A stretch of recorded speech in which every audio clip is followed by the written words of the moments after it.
حافظ انس رضوی کے بارے میں آپ لوگوں کو میں ویڈیو دکھاؤں گا کہ اس کے کیا ایکسپریشن تھے. سب سے پہلے آپ وہ ڈاکٹر دانش کا ایک ویڈیو کلپ. ایک بہت اہم نیوز دے رہا ہوں کہ شیخ رشید صاحب کو ہٹانے کا فیصلہ ہو چکا ہے.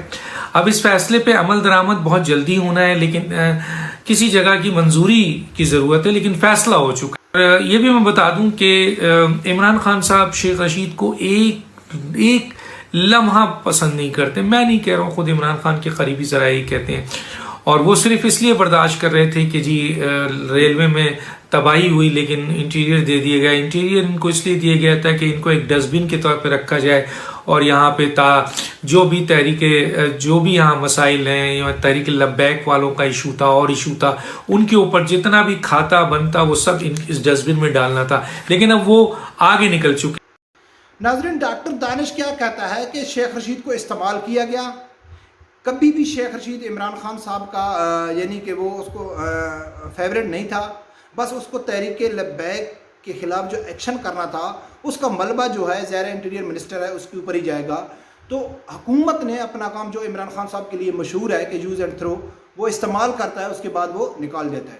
لیکن یہ ڈاکٹر دانش کی بات کتنے تک سچ ہے، کتنے تک جھوٹ ہے، یہ تو رب بہتر جانتا ہے. لیکن اس کی حقیقت اس لیے نظر آتی ہے کہ جو حافظ انس رضوی نے ایکسپریشن دی ہے، جو گورنمنٹ کو ایک وارننگ دی گئی ہے، اس سے یہ ثابت ہوتا ہے کہ بھائی حکومت نے ہر ٹل لگا لیا تحریک لبیک کو زیر کرنے کے لیے، تحریک لبیک کو ختم کرنے کے لیے، ان کے اوپر پریشر ڈالنے کے لیے وہ حربہ استعمال کر چکی ہے. لیکن تحریک لبیک بالکل کمپرومائز کرنے کی حالت میں نہیں ہے. وہ 1% بھی کمپرومائز کرنے کی حالت میں نہیں ہے، لیکن وہ اور جوش اور جذبے کے ساتھ سامنے آ رہے ہیں. خاص کر جو افغانستان میں جو صورتحال ہے اس کے بعد وہ زیادہ جذبے میں نظر آ رہے ہیں. کہ آپ لوگوں کو معلوم ہے کہ کل ایک تحریک لبیک کا کارکن تھا، رضوان کچھ نام تھا، اس نے جو رنجیت سنگھ کا جو مجسمہ تھا اس کو بھی گرا دیا. سب لوگوں نے دیکھا ہے کہ اس کو کسی چیز کا ڈر نہیں ہے، حالانکہ اس کو معلوم ہے یزیدی حکومت ہے.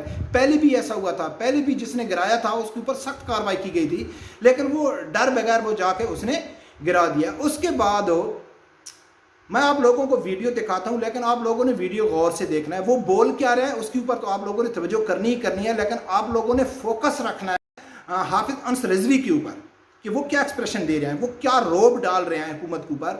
آپ نے ان کے اوپر زیادہ توجہ دینی ہے. پھر میں آگے آپ لوگوں کو پوری تفصیل بتاؤں گا. یہ جو تم بدماشیاں کر رہے ہو نا، ایک پرچے سے نکالا دوسرے میں ڈال دیا، دوسرے سے نکالا تیسرے میں ڈال دیا، پھر شناخت پریڈ میں ڈال دیا، پھر جناب اس طرف ڈال دیا، اس طرف ڈال دیا. اگر یہ آپ کا ظلم ایسے ہی جاری رہا، ہم کچھ دن اور انتظار کریں گے. ہم کچھ دن اور انتظار کریں گے.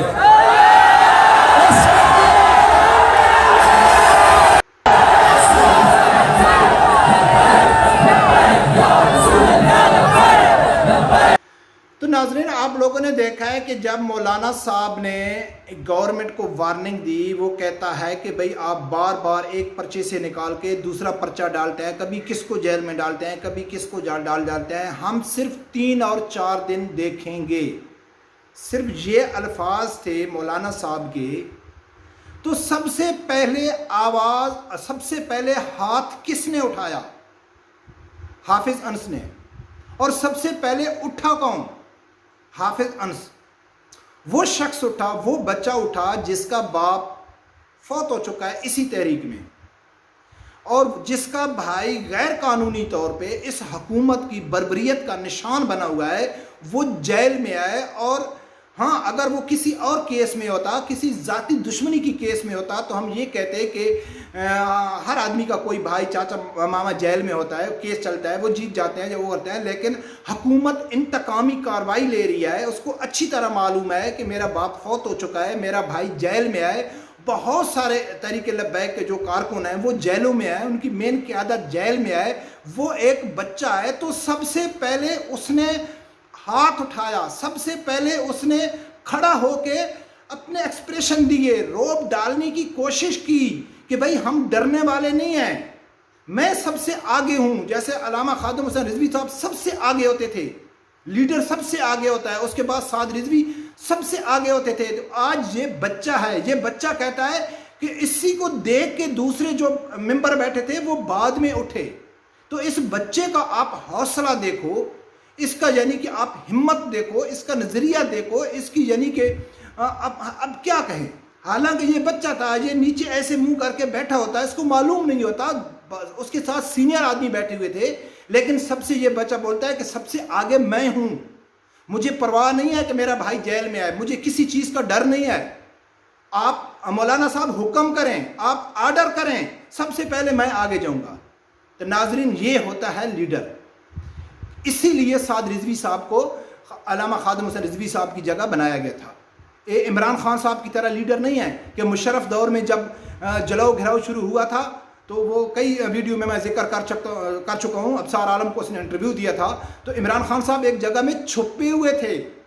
جب اس کو انٹرویو کے لیے بولا گیا تو وہ کہتا ہے ہاں آپ میرا انٹرویو کر سکتے ہیں, ایک تو بتانا کسی کو نہیں, گاڑی چینج کر کے آنا, موبائل کا سوئچ آف کرنا, اس سے بیٹری نکالنا, پھر اس میں سم نکالنا, پھر آ کے میرا انٹرویو کر سکتے ہیں, کیونکہ میں لیڈر ہوں, میں ایک قوم کو لیڈ کر رہا ہوں, اور میں ایک چوہے کی طرح بل میں چھپا ہوں. اور یہ ایک بچہ ہے جو ایک 17 سال کا بچہ ہے, وہ سینہ تان کے بیٹھا ہے کہ آپ سر حکم کریں, آپ حکم کریں, سب سے پہلے میں آگے ہوں گا. تو میرا خیال ہے گورنمنٹ کو سمجھ آ جانی چاہیے. اس کے ساتھ افغانستان میں جو ایکسرسائز ہوئی ہے وہ ایک زندہ مثال ہے ہماری حکومت کے پاس.